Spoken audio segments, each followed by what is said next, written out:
అప్పుల బాధలు వెంటాడుతున్నాయా? అయితే 6 జేవిఆర్ వారి జాతిరత్నాలు ధరించండి. హలో అండి. అందరికీ నమస్కారం. నేను మీ కట్టా కార్తీక్. మోడీ మూడోసారి ప్రధాని కావటానికి, బీజేపీ పదే పదే కేంద్రంలో, రాష్ట్రంలో అధికారంలో రావటానికి ఓటర్ లిస్టులో జరుగుతున్న అవకతవకలే కారణం అనేది కాంగ్రెస్ పార్టీ అగ్రనాయకుడు, లోక్సభ విపక్ష నాయకుడు రాహుల్ గాంధీ చెప్పిన మాటలివి. ప్రెస్ మీట్ పెట్టి మరీ, పవర్ పాయింట్ ప్రజెంటేషన్ ఇచ్చి మరీ ఎన్నికల ప్రక్రియలో జరుగుతున్నటువంటి మోసాల మీద చాలా అనుమానాలు లేవనెత్తారు రాహుల్ గాంధీ. ఆయన లాజిక్స్ ఏంది అంటే, మహారాష్ట్రలో, హర్యానాలో పార్లమెంట్ ఎన్నికల్లో అంటే మన 2024 పార్లమెంట్ ఎన్నికల్లో ఇండియా కూటమికి, కాంగ్రెస్ పార్టీకి ఎక్కువ సీట్లు వచ్చాయి. కానీ ఆయా రాష్ట్రాల్లో జరిగిన అసెంబ్లీ ఎన్నికల్లో మాత్రం బీజేపీ పార్టీ ఎన్డీఏ కూటమి గెలిచింది. ఇది ఎలా సాధ్యమైంది? నిజానికి మొన్నటిదాకా మనం విన్నదేంటి? అసెంబ్లీ ఎన్నికల్లో అక్కడ లోకల్ పార్టీలకి, కాంగ్రెస్ పార్టీకి ఓటేస్తున్నారు. కానీ పార్లమెంట్ ఎన్నికలకు వచ్చేసరికి మోడీని చూసి బీజేపీకి ఓటేస్తున్నారు, ఎన్డీఏ కూటమికి ఓటేస్తున్నారు అనేది మొన్నటిదాకా మనం అనుకున్నాం. కానీ మొన్న మాత్రం రివర్స్ జరిగింది. పార్లమెంట్ ఎన్నికల్లో కాంగ్రెస్ పార్టీకి, అసెంబ్లీ ఎన్నికల్లో బీజేపీ పార్టీకి ఓట్లేశారు. ఇది ఎలా సాధ్యమైంది అన్నది రాహుల్ గాంధీ ప్రశ్న. అంటే ఎన్నికల్లో అవకతవకలు జరగటం వల్లే ఇది సాధ్యమైంది అనేది ఆయన ఉదాహరణ. దానికి కొన్ని ఉదాహరణలు కూడా ఆయన చెప్పారు. ఆయన కర్ణాటక రాష్ట్రంలో బెంగళూరు సెంట్రల్ నియోజకవర్గాన్ని ఒక ఉదాహరణగా తీసుకున్నారు. అక్కడ బెంగళూరు సెంట్రల్ పార్లమెంట్ స్థానంలో 7 అసెంబ్లీ కాన్స్టిట్యున్సీలు ఉంటాయి. సహజంగా ఏ పార్లమెంట్ స్థానంలోనైనా 7 అసెంబ్లీ కాన్స్టిట్యున్సీలే ఉంటాయి. అక్కడ 6 అసెంబ్లీ నియోజకవర్గాల్లో కాంగ్రెస్ పార్టీకే ఎక్కువ ఓట్లు వచ్చాయి మన జరిగిన పార్లమెంట్ ఎన్నికల్లో. కానీ ఒక్క అసెంబ్లీ నియోజకవర్గంలో, ఆ అసెంబ్లీ నియోజకవర్గం పేరు మహదేవ్పూర, అక్కడ మాత్రం 1,14,000 ఓట్లు బీజేపీకి వచ్చాయి. దానివల్ల ఆ పార్లమెంట్ స్థానం బీజేపీ చేతిలోకి వెళ్ళిపోయింది. కేవలం ఒక్క అసెంబ్లీ స్థానంలో 1,14,000 ఓట్లు రావటం వల్ల బీజేపీ పార్టీ ఆ పార్లమెంట్ స్థానాన్ని దక్కించుకుంది. బెంగళూరు సెంటర్ బీజేపీ గెలిచినట్టు లెక్క. మరి 1,14,000 ఒక అసెంబ్లీలో రావటం, ఒక అసెంబ్లీ నియోజకవర్గం ఎన్ని ఓట్లు ఉంటాయి? సహజంగా 1,00,000 ఓట్లు ఉంటాయి అటు ఇటుగా. అంటే దాదాపు 85% ఓట్లు ఒకే పార్టీకి పోలేని. ఇది ఎలా సాధ్యమైంది? అక్కడ ఓటర్ లిస్ట్ తెప్పించుకొని చూస్తే అక్కడ ఓటర్లో చాలామంది ఫేక్ ఓటర్స్ ఉన్నారు. అక్కడ ఓటు హక్కు కలిగిన వ్యక్తే మహారాష్ట్రలో ఓటు ఉంది అతనికి. ఆ తర్వాత ఇంకో చోట వారణాసి, మోడీ గారు పోటీ చేసే చోట అక్కడ కూడా ఓటు ఉంది. ఆ ఓటర్ పేరు కూడా శ్రీకృష్ణ అని రాహుల్ గాంధీ గారు చెప్పారు. అయితే ఇలా అనే కొన్ని ఎగ్జాంపుల్స్ ఆయన ఎక్స్ప్లెయిన్ చేసే ప్రయత్నం చేశారు. అయితే రాహుల్ గాంధీ గారు కూడా సమాధానం చెప్పాల్సినవి కొన్ని ఉన్నాయి. నిజంగా ఎన్నికల ప్రక్రియలో అవకతవకలు జరిగితే, ఓటర్ లిస్టులో అవకతవకలు జరిగితే దేనికోసం చేస్తారు? సహజంగా అధికార పార్టీ తను మళ్ళీ గెలవటం కోసం చేస్తుంది. ఎన్నికల కమిషన్తో కలిసి కుట్ర చేస్తుంది. అదే కదా రాహుల్ గాంధీ గారు చెప్తుంది.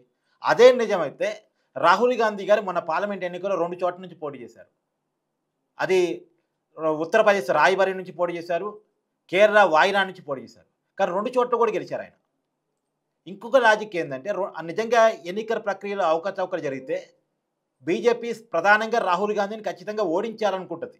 మరి రాహుల్ గాంధీని ఎందుకు ఓడించలేకపోయింది? 2 చోట్ల రాహుల్ గాంధీ ఎలా గెలవగలిగారు? తర్వాత బీజేపీకి కీలక రాష్ట్రం ఉత్తరప్రదేశ్లో మొన్న సీట్లు తగ్గాయి. ఓటర్ లిస్టులో అవకతవకలు జరిగితే బీజేపీ పార్టీకి ఎందుకు సీట్లు తగ్గుంటాయి ఉత్తరప్రదేశ్లో? మోడీ గారి మెజార్టీ కూడా వారణాసిలో తగ్గింది. ఎలా తగ్గింది? ఓటర్ లిస్టులో అవకతవకలు జరిగితే మోడీ గారు తన మెజార్టీని పెంచుకునే విధంగా ప్లాన్ చేసుకుంటారు కదా. మరి మెజార్టీ మోడీ గారిది ఎందుకు తగ్గింది వారణాసిలో? అదే ఉత్తరప్రదేశ్లో రాహుల్ గాంధీ ఎలా గెలవగలిగారు? తర్వాత 2019 ఎన్నికల్లో బీజేపీ పార్టీకి 303 సీట్లు వస్తే మొన్న ఎన్నికల్లో కేవలం 260 సీట్లే వచ్చాయి. ఎందుకు సీట్లు తగ్గుంటే బీజేపీకి? అంటే సహజంగా ఓటర్ లిస్టులో అవకతవకలు జరిగినప్పుడు సీట్లు పెరిగే విధంగా ప్లాన్ చేసుకుంటే ఏ రాజకీయ పార్టీ అయినా. మరి ఎందుకు దాదాపు 63 సీట్లు తగ్గాయి బీజేపీ పార్టీకి? ఇవాళ చంద్రబాబు మీద, నితీష్ కుమార్ మీద ఆధారపడి ఎన్డీఏ కూటమి నడుస్తుంది. మూడోసారి ప్రధాని అయ్యారు మోడీ. వాళ్ళు లేకపోతే బీజేపీ అధికారంలో, కేంద్రంలో ఉండే అవకాశమే లేదు. మరి ఒకళ్ళ మీద డిపెండ్ అయ్యి అధికారం వచ్చే పరిస్థితుల్లో బీజేపీ ఎందుకు దిగజారింది?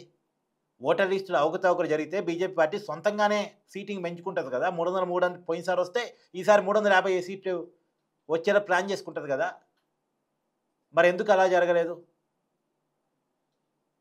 తర్వాత 2 చోట్ల నుంచి లోక్సభ అభ్యర్థిగా రాహుల్ గాంధీ గారు గెలవటం వల్ల ఒక చోట రాజీనామా చేయాల్సి వచ్చింది. కేరళ వాయనాడ్ రాజీనామా చేశారు. అక్కడ నుంచి ప్రియాంక గాంధీ బై ఎలక్షన్లో పోటీ చేశారు. ప్రియాంక గాంధీ ఉప ఎన్నికల్లో పెద్ద మెజార్టీతో గెలిచారు. మరి అక్కడ కూడా ప్రియాంక గాంధీని ఓడించడానికి బీజేపీ ప్రయత్నం చేసి ఉండాలిగా. ఎందుకు చేయలేదు? ఓటర్ లిస్టులో అవకతవకలు జరిగి ఉంటే ప్రియాంక గాంధీ ఓడిపోయి ఉండాలిగా మరి. అంటే కొన్ని వినటానికి బాగానే అనిపిస్తాయి, కానీ వాస్తవంలో మాత్రం చేదుగా ఉంటాయి. ఏంటంటే ఇప్పుడు ఏ పార్టీ అధికారంలో ఉన్నా గతంలో బూత్ క్యాప్చరింగ్స్ ఉండే ఒకప్పుడు ఈవీఎంలు రాకముందు. అప్పుడు ఏ పార్టీ అధికారం ఉంటే ఆ పార్టీ బూతులు అంటే అక్కడ ఏ పార్టీ బలం ఉంటే ఆ పార్టీ బూత్ క్యాప్చర్ చేసుకొని దొంగొట్టు గుద్దుకునేది. ఈవీఎంలు వచ్చిన తర్వాత అది కుదరట్లే. ఈవీఎంలు వచ్చిన కొత్తలో కూడా అప్పుడు బీజేపీ పార్టీ చాలా ఆరోపణలు చేసింది 2009లో. తర్వాత అదే పార్టీ 2014లో ఈవీఎంల ద్వారానే కేంద్రంలో అధికారంలోకి వచ్చింది. 2019లో తిరిగి అధికారంలోకి వచ్చింది. 2024 మూడోసారి కూడా అధికారంలోకి వచ్చింది అదే ఈవీఎంల ద్వారా. ఇప్పుడు ఈవీఎంల మీద కాంగ్రెస్ పార్టీ అనుమానాలు వ్యక్తం చేస్తుంది. ఎన్నికల ప్రక్రియ మీద అనుమానాలు వ్యక్తం చేస్తుంది. అంటే అధికారం వస్తే గెలిస్తే ఒక రకంగా ఆలోచిస్తారు, అధికారం రాకపోతే మరో రకంగా ఆలోచిస్తారు. సహజంగా దొంగ ఓట్ల చేరిక, ఓటర్ల అవకతవకలు అన్ని రాజకీయ పార్టీలు చేసేవి. ఎన్నికల్లో మద్యం, మందు ఎలా రాజకీయ పార్టీలు పంచిపెట్టి ఓటర్లను ప్రలోభపెడతాయో, దొంగ ఓట్ల ద్వారా గెలవటం కోసం కూడా రాజకీయ పార్టీలు అంతే ప్రయత్నం చేస్తాయి. ఇదంతా ఎన్నికల కమిషన్ తెలవకుండా జరుగుతుందా అంటే దానికి క్వశ్చన్ మార్కే. ఎన్నికల్లో డబ్బు మంచేది, మద్యం మంచేది ఎన్నికల సంఘానికి తెలవదా? అట్నే ఎన్నికల్లో అవకతవకలు జరిగేది, ఓటర్ లిస్టులో దొంగ ఓట్లు ఉండేది కూడా ఎన్నికల కమిషన్ తెలవదా అంటే తెలవదా అనటానికి లేదు, తెలుసు అని చెప్పడానికి లేదు. తెలుసా తెలవదా? మీరు కామెంట్ చేయండి. Thank you.